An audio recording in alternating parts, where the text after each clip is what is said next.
Oh, if you could see the setup right now. I'm sitting on my bed and there's a camera right in front of me. It does look interesting. So today I thought I would film 10 things I wish I knew before starting my fitness journey. I look a bit mad right now. So I thought I would film this, but I do need to get ready. So I thought I would just film whilst I'm doing my makeup. Have to say, I'm no expert at makeup. So this may look a bit questionable to you guys. And yes, I am on my bed. I usually do it by my desk, but I can't fit the camera in at that angle, so this will have to do. Let's jump straight in and then I will start with this makeup. Number one would definitely be it's more than okay to like you what am I talking about? My words are all over the place. So my first thing would be you aren't supposed to know what you are doing when you first start the gym, and that is completely fine. So, you know, often you go into the gym and you'll see everyone looking amazing and you'll be like, am I supposed to know what I'm doing? The answer is no, because you're new and that is fine. You aren't supposed to know what you're doing when you first start. Like I said, a lot of people will go into the gym and they think they need to know every single thing. They need to know how to use certain equipment, how to do certain exercises, and the point is everyone starts somewhere. You might think that you're supposed to know what you're doing, and that might actually just put you off in general. So number one would definitely be it's okay to have no clue what the fuck is going on when you walk into the gym, but obviously that's how you learn. You then figure out what you need to do for your own goals. That is like 100% what you need to be making sure of. Like, you know, you don't need to be put off. Oh, actually, I use this. Oh, God, look at me. I'm probably sitting like a right gremlin right now, aren't I? I'm breaking out.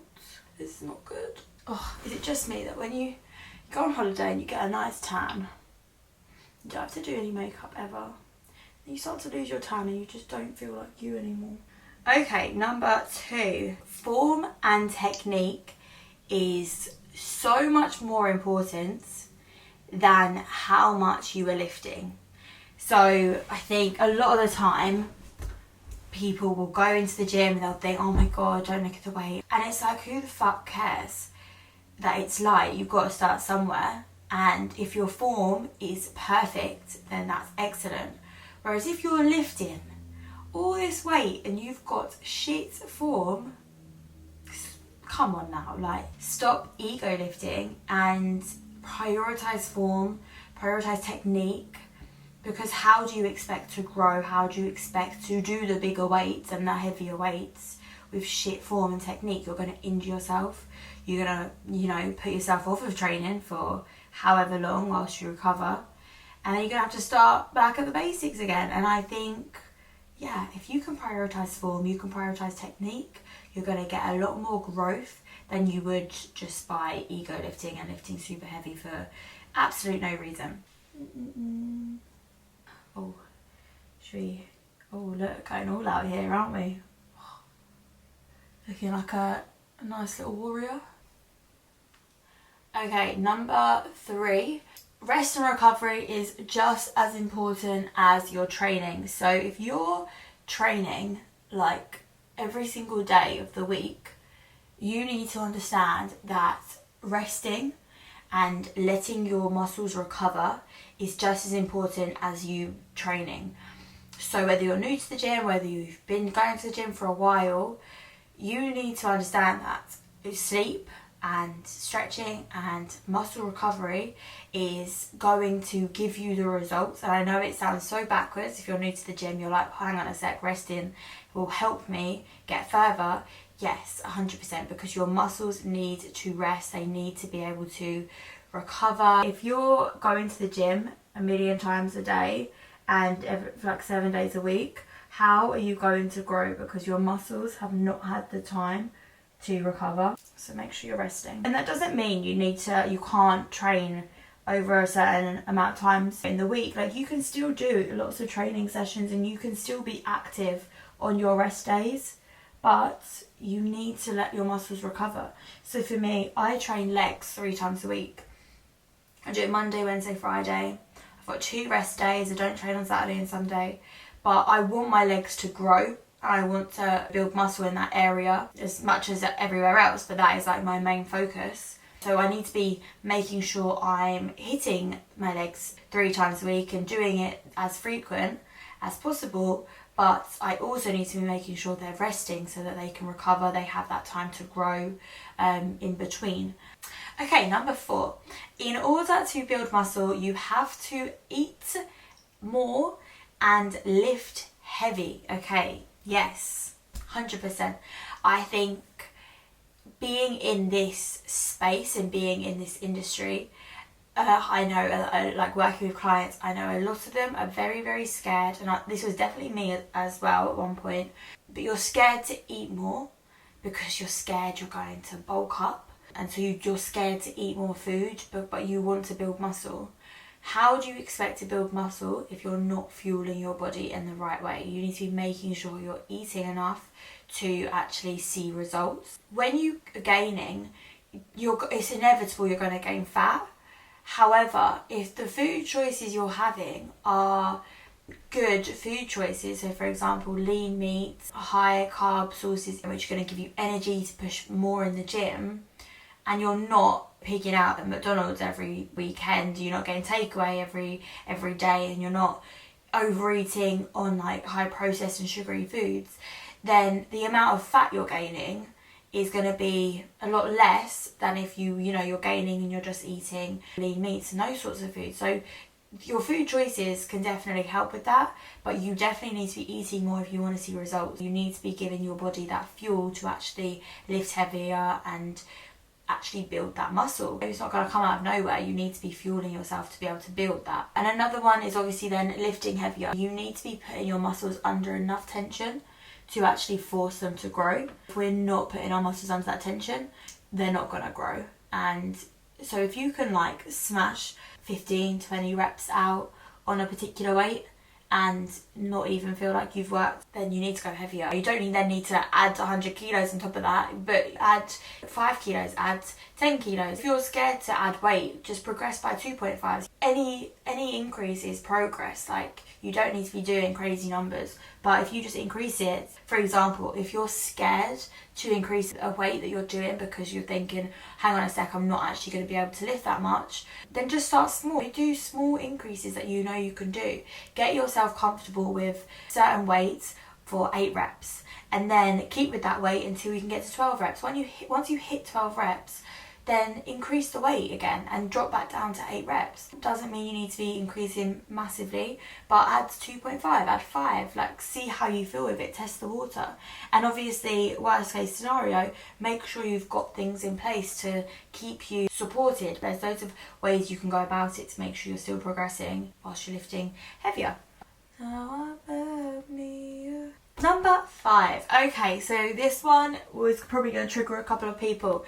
So, doing ab exercises does not necessarily equate to a smaller waist or a toned, flat stomach. Everybody has abdominal muscles. Now, whether you can see them or not depends on your body fat. So some of us hold body fat around that midsection a lot more, and therefore your abs are not visible. And so doing loads of ab exercises every single day does not necessarily mean you are then going to see those abs.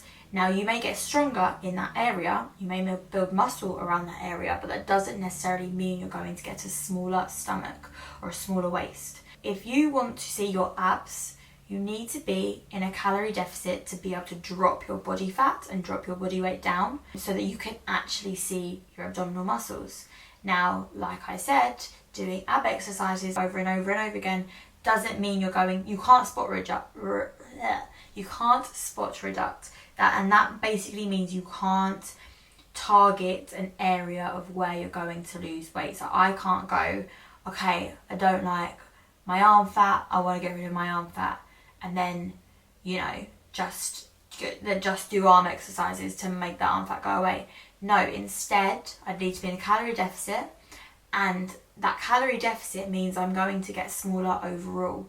Now, I might hold body fat in certain areas, more so than other areas, and that's fine. And that just means, okay, cool, when I'm dropping body fat, my arms may reduce, let's say, but also my stomach might reduce, my legs might reduce, because overall you can't spot reduct. So you need to be aware of that when you're trying to lose weight, or if you're aiming for a flatter stomach, whatever it is, doing ab exercises is not the key. Now, if you have low body fat and you want to tone up your stomach, maybe you want to see more muscle definition there, that's when ab exercises will come in handy. But if you're just saying, no, I need to lose weight because I want a smaller stomach, ab exercises aren't necessarily going to get you there. And I know everyone loves ab exercises for some God knows what reason, but that is my hard truth. Okay, next up is, we're on number 6. So this one is, which I massively would encourage for you all to do, especially if you're new to the gym, and that is asking someone in the gym how to do something is very intimidating, especially if they look good. You know, you don't know them.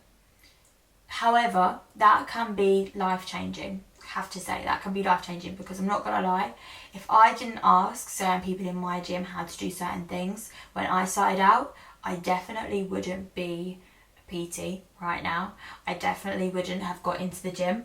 And yes, it is very intimidating when you've got, you know, these amazing physiqued people and you're like, how the hell do I do that? How do I, you know? Now, if they're weird about it and they make you feel stupid, that's on them, okay? That's not on you, and they're just a prick. Now, I think what you'll find actually is when you ask people in the gym, how do I do this? You know, what does this target? How do I look like you? How do I get this bigger? Whatever it may be. And what you will find is usually they're so excited to tell you, because if anything, they get to share their knowledge and they're going to have a bit of an ego boost because you've chose to ask them. And yeah, it is intimidating, but I promise you 99% of the time, they're going to really help you out and it will be life-changing. And I understand it's intimidating. Like, it's intimidating to ask anyone anything usually. But if you could do anything, I would say do that, because it's massively life-changing. You know, it helps with your confidence. And you realise that once you do it, it's like, okay, what's the worst that can happen? The worst that can happen is they can turn around and, you know, shrug their shoulders and not want to help you.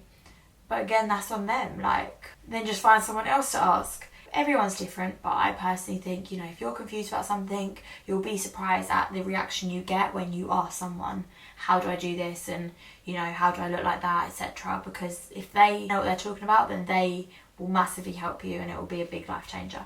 When you're going into the gym, prioritise compound lifts over isolation exercises.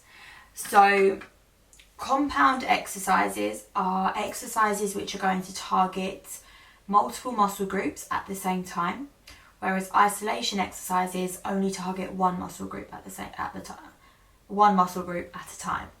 Now, I think a combination of both is definitely necessary, and I think, for example, if you want to build your glutes, doing exercises like squats, deadlifts, split squats, hip thrusts, all those sorts of things are going to be excellent. However, you know, seated abduction, cable hip abduction, all those sorts of exercises are also going to be really, really key if you want full rounded glutes. However, back to my point, I would personally, if you were just starting off, make sure you're prioritising compound lifts, because if you can master those, you're going to see so much of a growth and so much more progression with your training than if you are to just do, let's say, isolation exercises that target one muscle group, okay? Like, you'll see so many more results in a lot shorter amount of time. Do I look pretty? Okay, next up, what a rep and what a set is. Now, obviously, if you're not new to the gym, you'll probably know this, but I'm not gonna lie, the amount of times I used to go to the gym and have no clue what people were talking about when they go, how many sets have you got left?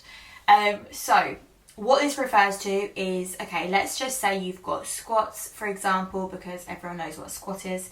Now, a rep is short for repetition. So let's say you're doing 15 squats, you would have 15 reps. And let's say you would do like 3 rounds. So you're gonna do 15 reps, rest, 15 reps, rest, 15 reps, rest. Then you've got 3 rounds, and the rounds basically mean sets. If I've got 3 sets, 15 reps, then I'm going to do 3 rounds of squats 15 times. Does that make sense? Three rounds of squats for 15 reps, okay, and then I'll have a rest in between each set. I hope that makes sense, because yeah, well, some people, I remember when I'd go to the gym and people would be like, how many sets have you got? And I'd be like, 20? I don't fucking know, like, you know, and they just look at me like, fucking hell. She don't know what she's talking about. But yeah, that's the thing. So reps and sets, hopefully that makes sense to you guys, especially if you're new to the gym, because that is going to be a key one. Okay, next up, is what tempo is. So tempo basically refers to how quickly you do an exercise. Now, the slower you do an exercise, the more time under tension your muscles will be. And so I would personally recommend always going for a slow tempo. You know, when you're trying to rush things, your muscles aren't going to get the full benefits. So if you can slow it down, then it's going to massively help. So tempo is usually broken down into 4 numbers. And to explain this simply, I'm going to use a squat again. So the first number is going to refer to how many seconds you are going to lower into your squat for. So let's say you go down for 2 seconds. So you're going to go 1, 2. Now you'll be sitting in your squat. So the second number refers to how long you're going to sit in that squat for.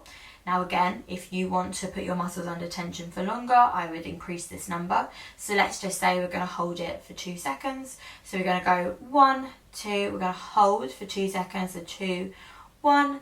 And then the third number refers to how quickly you push yourself up.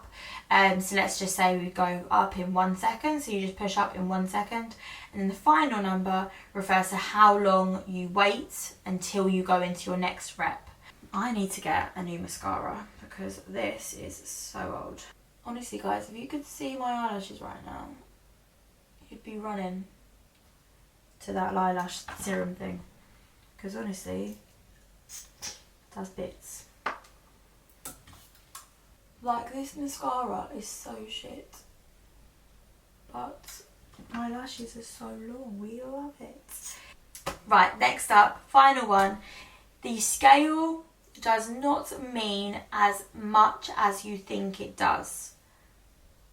Does that make sense? What I'm basically trying to say here is you can use so many forms of progression markers. And I think, you know, obviously it's been like embedded in us, a lot of women as well, that the scale is super important. Sorry, I really can't focus. Yeah, the scale doesn't mean as much as you think it does. You'd be like, so there are so many progress markers that you can use instead of the scale. So you've got circumference measurements, progress pictures, etc, etc. You can progress how much you're lifting, how many reps you're doing, how much you know, how much strength you've gained overall. All of this stuff equates into progress, and it doesn't actually mean, it doesn't actually matter what the scale is saying a lot of the time. And I think some people get carried away and think, well, I haven't lost weight this week, or haven't gained weight this week, whatever their goal is, and then be in a hump and be annoyed that, you know, and think this week was a waste.